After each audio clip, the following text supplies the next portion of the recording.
Good morning friends. Vandana Bharti और आप देख रहे हैं commodity insights with Vandana Bharti.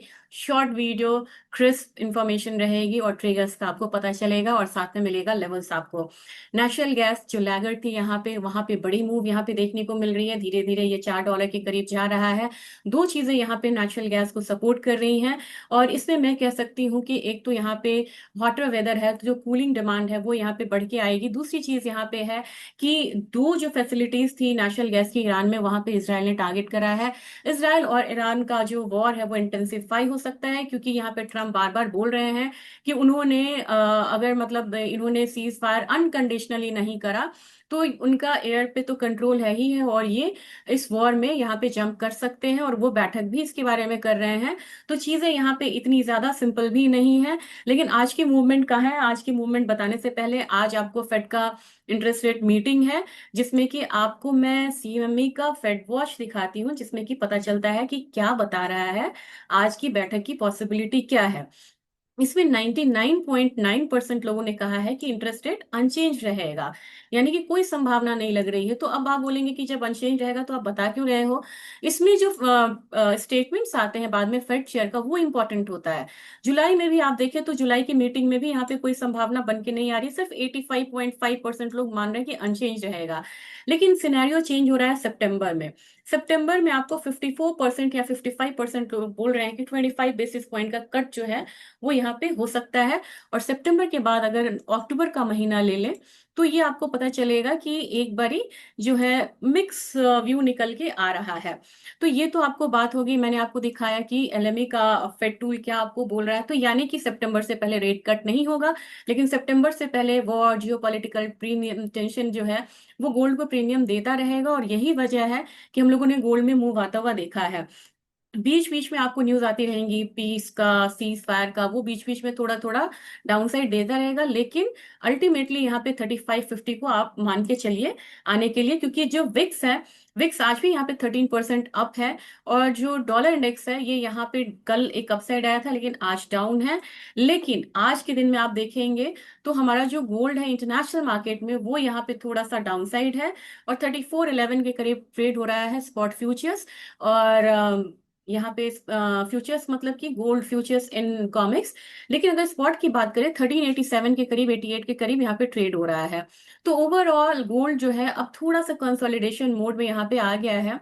आज की मीटिंग का थोड़ा फर्क ये पड़ेगा, जब वो अगर स्ट्रांगली बोलते हैं कि हम रेट कट नहीं करेंगे तो एक करेक्शन देखने को मिल सकता है, उसकी तैयारी आपको करनी चाहिए। और ये करेक्शन 3350 तक है मैक्सिमम। मैंने 3300 का एक वॉल बोला था कि पुट वॉल है, तो 3350 तक मान के चलिए। और अपसाइड जो है वो 3400 तक आप मान के चलिए कि वहां तक हो सकता है। तो आज का दिन वॉलेटाइल हो सकता है, लेकिन आज तक के दिन में क्लैरिटी किस में ज्यादा है, क्लैरिटी ज्यादा है चांदी में। चांदी में मैं चार्ट नहीं शेयर कर सकती, लेकिन 2013 का जो कंसोलिडेशन था $37 का, वो तोड़ा है इस बारी। और $37 के बाद अगर आप खुद से देखिएगा, मंथली चार्ट करके देखिए और 2013 और 2025 को साथ में लाइएगा, फिर आपको दिखेगा कि यहाँ पे $37 का कंसोलिडेशन टूटा है। और अब जो है नेक्स्ट आपको $40 से $42 तक का जो मूव है चांदी में देखने को मिल सकता है। बहुत लोग कह रहे हैं मंदी में मंदी, तेजी में तेजी, लेकिन आपको ट्रेंड के साथ ये भी कहते हैं कि trend is the real friend. तो ट्रेंड अभी आपका है और मैं बार बार आप लोगों को यह आगाह जरूर करती हूँ कि इसमें मतलब क्विक प्रॉफिट बुकिंग करें।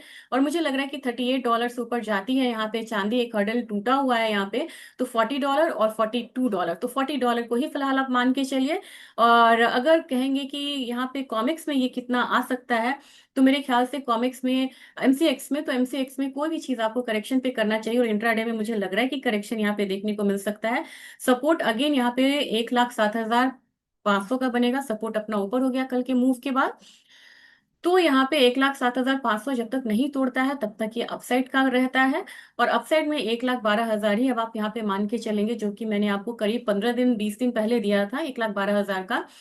मेरे ख्याल से अब कितना करेक्शन आए तो आपको उसमें री एंटर करना चाहिए। एटलीस्ट यहाँ पे 1,08,000, 1,07,000 7,000 का जो लेवल आता है, तब वो एक अच्छा एंट्री लेवल हो सकता है, नहीं तो ये कॉस्टली अफेयर आपको रहेगा।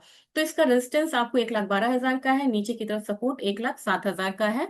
अब यहाँ पे यूएस ऑयल की बात करते हैं। यूएस ऑयल ने कल एक अपसाइड मूव दिया था, और ये मूव आपको आया था हायर साइड में $74 का, $75 से मैंने पहला पढ़ाओ, दूसरा 78 का, तीसरा हमारा 80 का है, और नीचे में हमारा कितना है, $70 का एक सपोर्ट है। तो जब तक सपोर्ट 70 को ये नहीं तोड़ रहा है, तब तक आप इसे बहुत वीक नहीं मानिएगा, और करेक्शन पे हो सकता है कि यहाँ पे बाय आए। लेकिन आपको ऑयल में मैं आगाह करना चाह रही हूँ कि इसके फंडामेंटल्स में बहुत ज्यादा आपको अपसाइड नहीं है। ये एक लैगर्ड कमोडिटी हो चुकी थी, क्योंकि यहाँ पे आपको सप्लाई ज्यादा था और डिमांड कम था।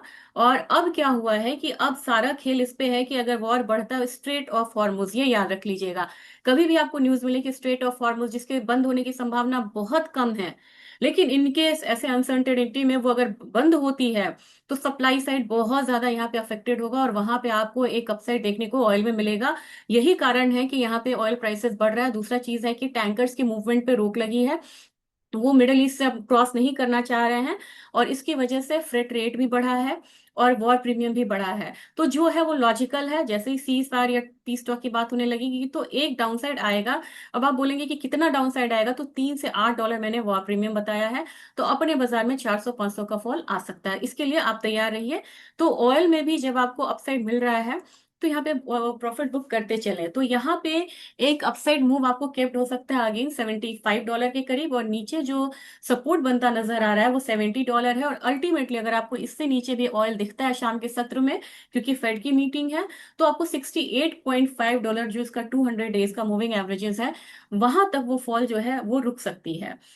अपना क्रूड ऑयल ₹29 अपसाइड ट्रेड कर रहा है, लेकिन अब अपसाइड से ये नीचे की तरफ आ रहा है। जो बेस्ट एंट्री इसकी बनेगी 6350 ऐसे के करीब, यहाँ पे मुझे लग रहा है कि सपोर्ट लेना चाहिए इसको। अपसाइड हमारा 6500 से 6550 रहेगा।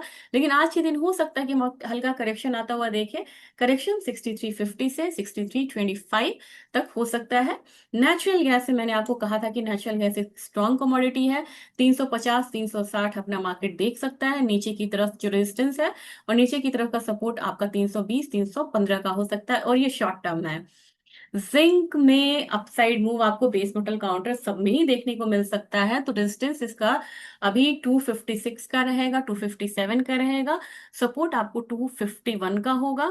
और कॉपर मुझे बढ़िया लग रहा है। कॉपर 889 का जो मेरा वो है वो इंटैक्ट है, और नीचे की तरफ अगर डाउनसाइड आता है तो 875 तक एक सपोर्ट आपको रहेगा। एल्यूमिनियम एक स्ट्रॉन्ग कमोडिटी 249 की तरफ जाती हुई इसकी दिख रही है। और कॉपर में मैंने आपको बताया था कि एलएमई शेफे दोनों जगह ही यहाँ पे जो पोजीशन है, मतलब जो मैं वो कह रही थी कि इन्वेंट्रीज है वो कम हो रही हैं। एक चीज रिक्वेस्ट है आपसे, अगर मैं थोड़ा जल्दी बोल रही हूँ तो सेटिंग्स में अगर इसे आप थोड़ा सा कम कर लेंगे, तो वो धीरे धीरे मेरा जो पेस है वो धीरे हो जाएगा। तो जल्दी बोलने के लिए अभी माफी चाहती हूँ, क्योंकि मुझे मीटिंग है, और फिर मुझे इमीडिएट वाइंड अप भी करना है।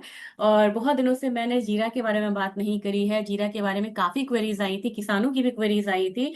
किसान भाइयों से निवेदन है, थोड़ा सा रुकिए। 20,000 20,500 तक फिर मुझे जीरा लग रहा है ये कमोडिटी ऐसी है कि निचली साइड से ही अपसाइड लेती है, और 20 से 21,000 तक जाने की कोशिश करती है। उसमें मुझे लग रहा है कि फिर से एक मूव जो है आ सकती है। तो प्लीज यहाँ पे आप इंतजार करिए। और टर्मरिक में डाउनसाइड हम लोगों ने आता हुआ देखा है। जब तक 13,800 को नहीं क्रॉस करता है, तब तक मुझे बहुत ज्यादा फॉल नहीं लग रहा है। अपसाइड मुझे 15,000 से 15,200 तक का लग रहा है। ये व्यू पोजिशनल है। और धनिया में 7200 मैंने कहा था, 7200 इसने हाई दिखाया था 7228 का। लेकिन अब मुझे लग रहा है कि एक बार फिर से कमोडिटी सेम अपसाइड को टारगेट कर सकती है। तो अपना रेजिस्टेंस 7200 का होगा। और नीचे की तरफ यहाँ पे मुझे नहीं लग रहा है कि 7,000 से नीचे ये बहुत ज्यादा स्टेबल होगी। 6950 मैक्सिमम यहाँ पे एक डाउन साइड आएगा, फिर अपसाइड आता हुआ हम देख सकते हैं। कैस्टर आज मेरे हिसाब से थोड़ी कमजोरी के साथ ट्रेड कर सकता है। 6600 का मुझे लग रहा है कि एक डाउन साइड जो है वो सपोर्ट ले सकती है कमोडिटी। और अपसाइड यहाँ पे 6670 तक का हो सकता है। ग्वार काउंटर फिर से उठने की कोशिश करी है और ये डबल बॉटम बनाया है। मैं आपसे मेंशन करना चाहूंगी वो लेवल 5072 से लेके 5075 का मान के चलिए एक डबल बॉटम है। वहीं से इसने एक रिवर्स लिया है, तो 5200 मुझे लग रहा है कि एक अपसाइड मूव रहेगा। और लगभग यही डबल बॉटम आपको बना है 9335 के करीब गम में, और अपसाइड जो रहेगा ये आपको ये 9730 के करीब जो है हो सकता है। और जाने से पहले मैं कोकुड के बारे में बात करना चाहूंगी। कोकुड में मैं काफी स्ट्रांग थी। कल इसने एक हाई लगाया 3200 का और वहीं से इसकी वापसी हुई है। तो मान के चलिए एक प्रॉफिट बुकिंग ये लेगी, कमोडिटी प्रॉफिट बुकिंग लेगी, तो इट कैन टच 3130। तो मुझे लग रहा है कि थोड़ा सा एक हेल्दी प्रॉफिट बुकिंग है। और रुपया अपना 8634 यानी कि फिर से डिप्रिशिएट होते हुए, तो जितना रुपया डिप्रिशिएट होगा मार्केट में उतनी मूवमेंट होगी। ये आज का अपडेट था। और फेड की मीटिंग का आप जरूर यहाँ पे ध्यान रखिएगा, वो बहुत बड़ा ट्रिगर है यहाँ पे। और इकोनॉमिक कैलेंडर्स में अगर मैं देख रही हूँ तो फेड की मीटिंग के अलावा यहाँ पे काफी चीजें हैं जो आपको ध्यान में रखना चाहिए। बस जाने से पहले एक शेयर करूंगी, ये बता के ही मैं जाऊंगी। ये आपको सीपीआई का डेटा है, ये मतलब 18 मिनट्स में आना है। इनिशियल जॉबलेस क्लेम पे कम लोग आ रहे हैं, पॉजिटिव डेटा है। क्रूड ऑयल की इन्वेंट्री फिर से कम होके आ रही है, लेकिन इस बार कम कम हो रही है। तो ये देखना है एनीवे क्रूड में तो मूवमेंट आएगी शाम में। इसके बाद आपको यहाँ पे इकोनॉमिक प्रोजेक्शंस आने शुरू हो जाएंगे 11:30, और 11:30 ही आपको ये वाला मतलब जो है इंटरेस्ट रेट का अनाउंसमेंट होगा। तो उस समय अलर्ट तो नहीं रह सकते हम बहुत ज्यादा। तो मैं इसका आपको एक अपडेट हो सकता है तो मैं अर्ली मॉर्निंग भी दे दूं, नहीं तो मुझे लग रहा है कि ये बहुत ज्यादा चेंज इसमें नहीं आना चाहिए। ये आज का अपडेट था।